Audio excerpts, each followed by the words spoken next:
اسی لیے ہم نے پچھلے پیر کو یہ جو گزرا ہے اس میں بھی محفل مصطفیٰ کا میلاد مصطفیٰ کا انعقاد کیا تھا. غیر شرعی کام نہیں ہے، شریعت کے مطابق ہے. اور 7 نومبر والی پیر کو ایک عظیم الشان محفل میلاد کا پھر انعقاد کر رہے ہیں. کیوں؟ اگر کسی نے کہنا ہے، کسی کی ذات کی بات نہیں ہے، کسی کا نام نہیں، ہمارا کام نہیں ہے. ہم شریعت کی بات کریں، دلائل کی بات کریں. آپ نے دیکھا میں نے کسی کا نام نہیں ہے، کسی کا بھی، ہمارا کسی سے کوئی اختلاف ہی نہیں ہے. ہم دلیل سے بات کرنے والے لوگ ہیں. دلیل لے آئیے، کہیے غلط ہے، آ کے بتائیے غلط ہے، تو پھر ہم آپ سے بھی سوالات کرنے کا حق رکھتے ہیں.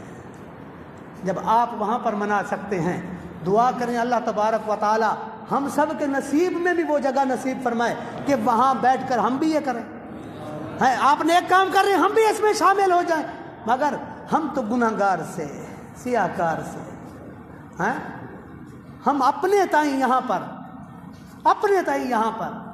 آقا کی آمد کی خوشیاں مناتے ہیں، آقا کی آمد کے چرچے کرتے ہیں، کس پر عمل کرتے ہیں؟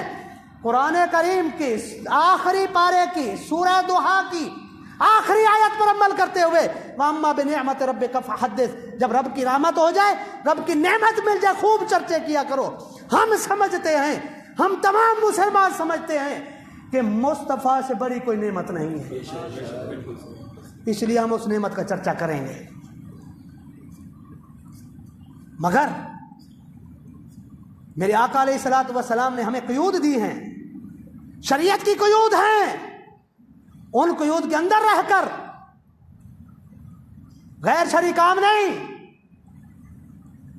میرے آقا کی سیرت بیان کریں گے، قرآن کی تلاوت کریں گے، میرے آقا پر درود بھیجیں گے، آقا کی سیرت پر سنیں گے، سنائیں گے.